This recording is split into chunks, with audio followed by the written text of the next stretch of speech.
So there's this idea that's been showing up in comments on our videos for some time now in a variety of different forms, and I'll give you one example. I think the real startups and entrepreneurs are right out there in the industrial area of every city. The MSMEs of India, without any fundraise, extract profits week by week. They should be glorified, not some random service startups. And I've been seeing comments like this one on the channel for years now at this point, and they raise a really interesting question.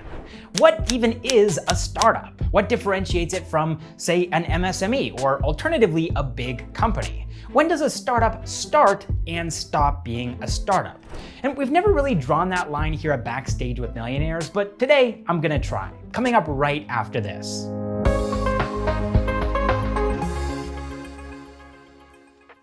Okay, so the easiest line to draw here, in my opinion, is the line between a startup and a company that has evolved out of the startup title. And where we draw this line might actually surprise you, because it's actually a lot earlier than a lot of business and startup media seem to think it is, including Backstage with Millionaires. We are guilty of this too.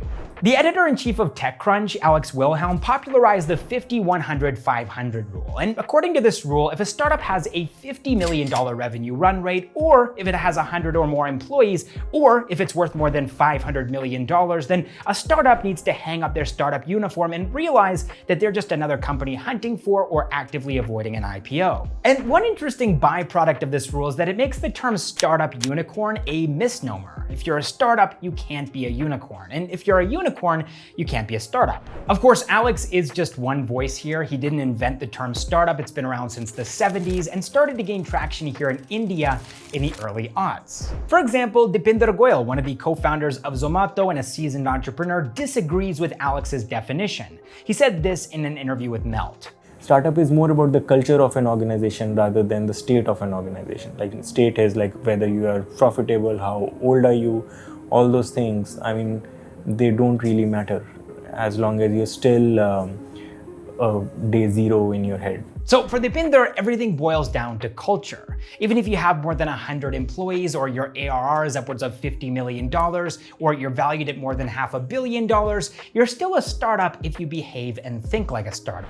Now, obviously this is a pretty blurry line to be drawing here, so I want to share another perspective, that of Vijay, Shekhar, Sharma. He said to courts that a startup becomes a company when the founder doesn't know what's happening. So when teams take independent decisions without including the founding members. Sachin Bhatia, co-founder of Make My Trip and Truly Madly, said something similar. When I don't know the name of all the employees in my workplace, it's no longer a startup. It's a company then. So these rules are a little bit more well-defined, right? A company moves further and further away from that startup category as the importance of the founder in day-to-day operations diminishes. But what does the government of India think about all of this? Well, there's actually a definition that the Ministry of Commerce has established to define which companies qualify as startups. According to them, a company is considered a startup up to a period of 10 years from the date of incorporation, if its annual turnover has not exceeded 100 crore rupees, and if it's working towards innovation, development, or improvement of products, processes, or services, or if it's a scalable business model with a high potential of employment generation or wealth creation. And they also detail what isn't a startup. That's an entity formed by splitting up or reconstruction of an existing business. So to me, this feels a lot like the 50-100-500 rule, but it's just the government of India's version of that. We have a 10-year limit, we have a turnover limit, and we have an MO that differentiates startups from traditional businesses. And I think that this is where we can begin to draw the line between MSMEs and startups, but that line is a bit tricky to draw because unlike the term startup unicorn, the term MSME startup isn't a misnomer. You can actually be simultaneously a micro, small, and medium-sized enterprise and a startup at the same time. Now, I should note here, just to be completely clear, that not all MSMEs are startups and not all startups are MSMEs. So at the very least, I think that we can use this Ministry of Commerce definition to map out what a non-startup MSME isn't. They're not working towards innovation, development, or improvement of products or processes or services, and they don't have a scalable business model with a high potential of employment generation or wealth creation.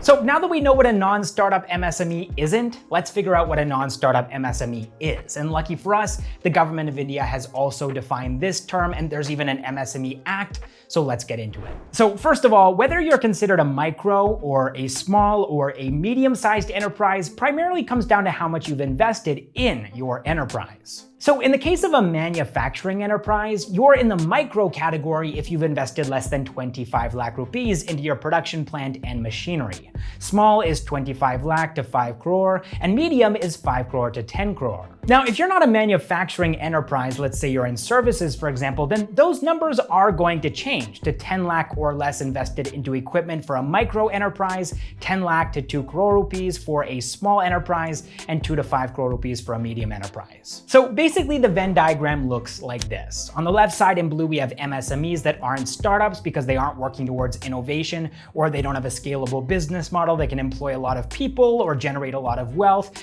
And then on the right side in red, we have startups that aren't MSMEs because they've invested more than 5 to 10 crore rupees, depending on whether they're into manufacturing or services. And then in the middle, in magenta, we have the overlap of MSMEs and startups, where they've invested less than 5 to 10 crore rupees, but they are innovating, they are scalable, they're a startup MSME. Okay, so now we're really starting to flesh things out, but I still think that there's something missing, and that is the line between MSMEs and startups. And I know that we just finished covering that, but I want to go outside of investment, because I think that beyond financials, what it really boils down to is a difference, like Deepinder said, in culture.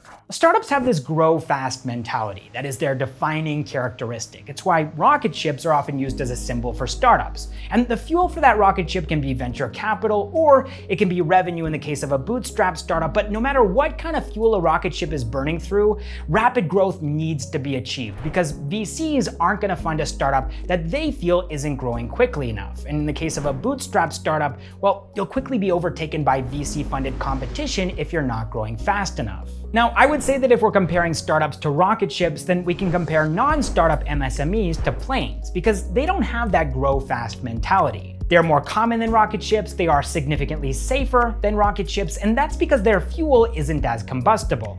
And this might be where the metaphor starts to fall apart a little bit, because I know nothing about real-life jet or rocket fuel, but MSMEs are dependent upon revenue for their growth.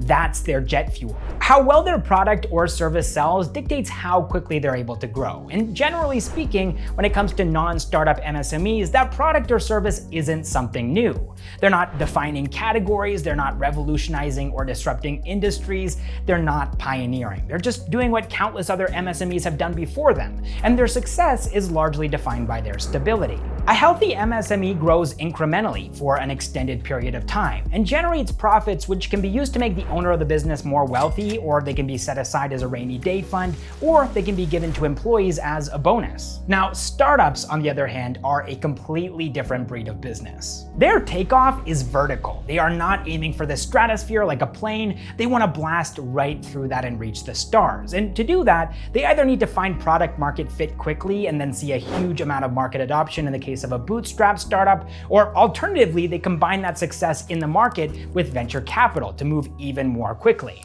So the success of a startup is not defined by steady, stable, profitable growth. That comes later on, after they've left the startup category. A healthy startup grows rapidly, but like a rocket ship, in a controlled manner. And I think that this is the part that a lot of startups miss. They build their rocket ship, they've got fuel in the tank, but then they forget about a couple of screws, or one of the fins is loose, and they're not able to reach the stars because they blow up.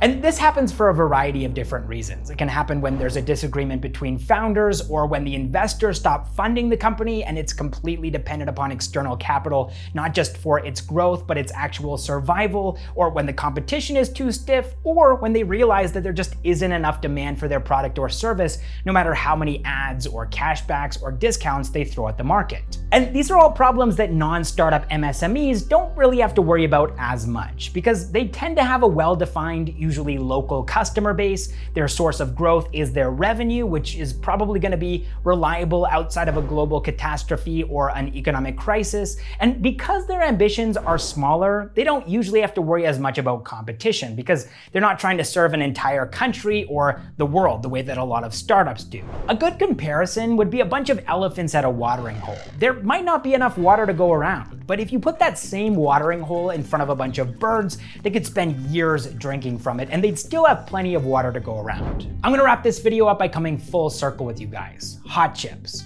In the video that we recently made about ONDC, which you can watch up here, we talked about a hypothetical MSME, an offline hot chip vendor who's set up his stall on the side of the road and he wants to go online. So this hypothetical MSME has equipment, probably less than 10 to 25 lakh rupees in value, and his expenses are mainly going to be raw materials, the veggies and fruits that he's turning into chips, the oil that he's using to fry them, his kitchenware, and of course his stove, his shop, which he may own or he may be renting, and that's about it. So a hot chip shop is a micro enterprise. But this micro enterprise entrepreneur wants to turn his business into a pan-India brand, and for that we can look at Beyond Snacks. This is a startup that was on the first season of Shark Tank India, and they make chips, specifically banana chips. They have 4 flavors, and you can find them on most of the major e-commerce websites like Amazon, Flipkart, Big Basket, JioMart, and this is a startup. On the show, he valued his company at 20 crore rupees, and in just 1.5 years, his startup had turned 140 metric tons of bananas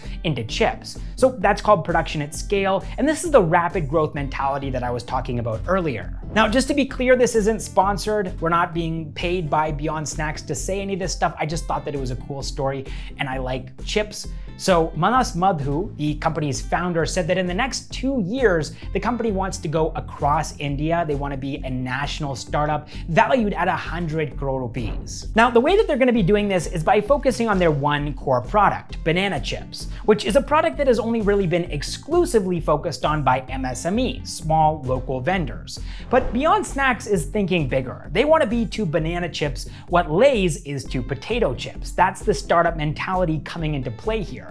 They're not aiming for the stratosphere. They don't want to be a local player in one state. They're aiming for the stars. They want to be the national market leader in banana chips. And for that, they decided to raise funds. So on Shark Tank India, they were able to secure 50 lakh rupees for 2.5% of the company from Aman Gupta and Ashnia Grover. And I'm curious to see what they're able to accomplish in the next 2 years with that 5 million rupee funding round. But anyways, guys, that's enough from my side. I'm going to wrap this one up. I'm curious to know if and when you start your own company, is it going to be a non-startup MSME or is it going to be a startup? Let me know what your thoughts are in a comment down below, and I will see you in the next one.